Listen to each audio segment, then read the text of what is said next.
بسم اللہ الرحمن الرحیم۔ السلام علیکم اسٹوڈنٹس، آج ہم جماعت نہم مطالعہ پاکستان میں باب نمبر 3 زمین اور ماحول میں جو ٹاپک پڑھیں گے وہ ہیں پاکستان کے بڑے گلیشیئرز اور دریا۔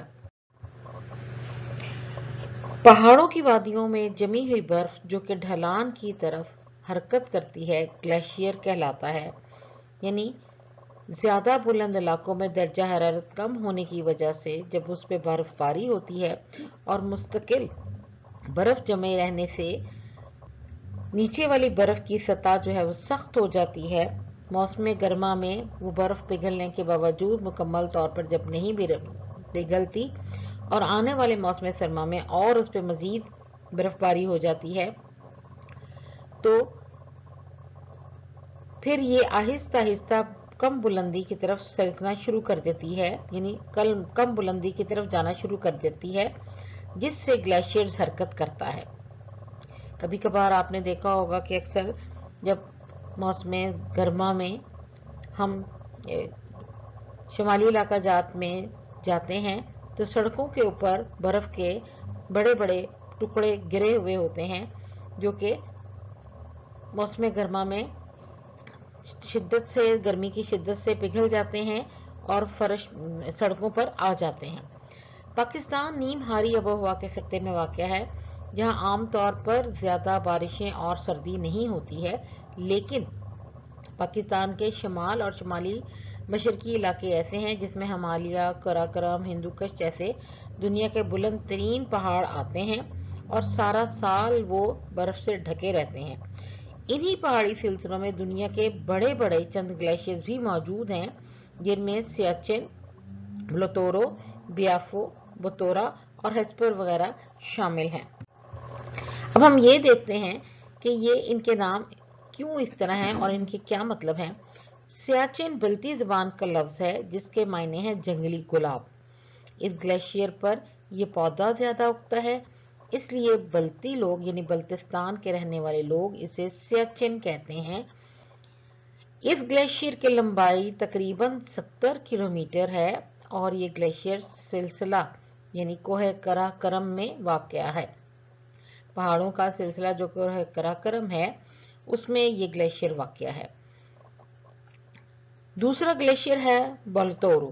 بلتورو گلیشیئر بلتستان میں واقع ہے، گلگت بلتستان میں۔ اس کی لمبائی تقریباً 62 کلومیٹر ہے اور مشہور زمانہ کیٹو پہاڑ بھی اسی گلیشیئر پر واقع ہے۔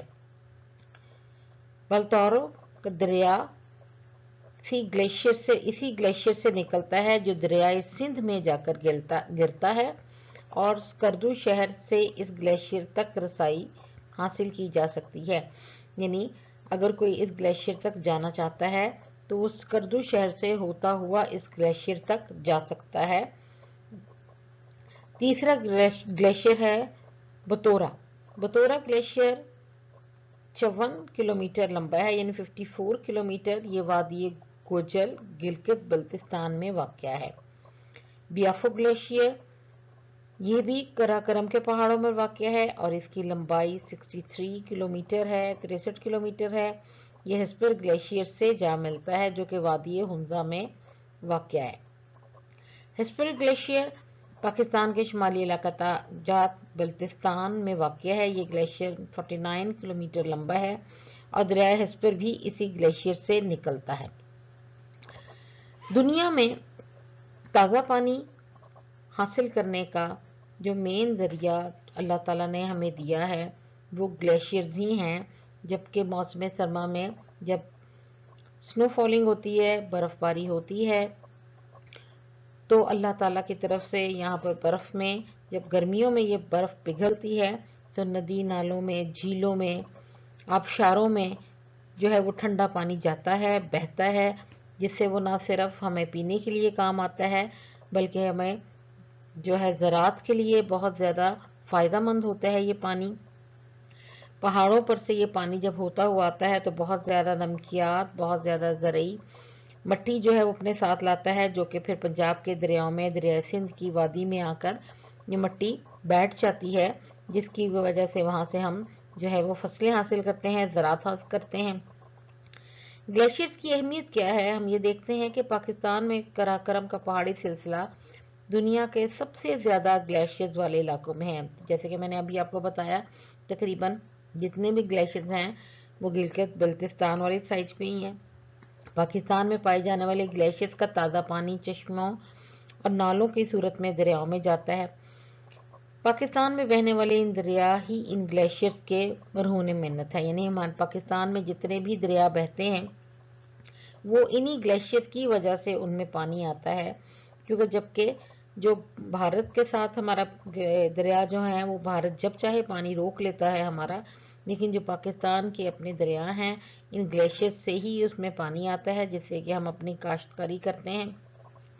اس کے علاوہ گلیشیئر کے ٹوٹنے پھوٹنے کی وجہ سے ان پہاڑی سلسلوں میں کئی تازہ پانی کی جھیلیں بھی وجود میں آ گئی ہیں. یعنی خود بخود جو ہے وہ یہ جھیلیں بہت سی بن گئی ہیں جو کہ مقامی آبادی کے لوگوں کے پانی کی ضرورت کو پورا کرتی ہیں. ان جھیلوں میں جھیل سیف الملوک ہے، چندور ہے اور سپار ہے، اہم حیثیت یہ رکھتی ہیں. ان جھیلوں کی موجودگی کی وجہ سے اس علاقے کی خوبصورتی میں اضافہ ہوتا ہے. بہت سے لوگ سیاحت کے لیے آتے ہیں، لوگوں کو کاروبار ملتا ہے، اور اس کے علاوہ یہ جھیلیں اس علاقے میں موجود آبی حیات کی پرورش کے لیے بھی بہت زیادہ فائدہ مند ہیں. یعنی یہاں پر بہت سے پرندے بھی ہوتے ہیں، پھر مچھلیاں بھی ہوتی ہیں، جس سے کہ لوگوں کو روزگار ملتا ہے. آج کے لیے اتنا ہی کافی ہے. باقی کا سبق انشاءاللہ ہم اگلے دن کلاس میں پڑھیں گے. اپنا بہت خیال رکھیے گا. اللہ حافظ.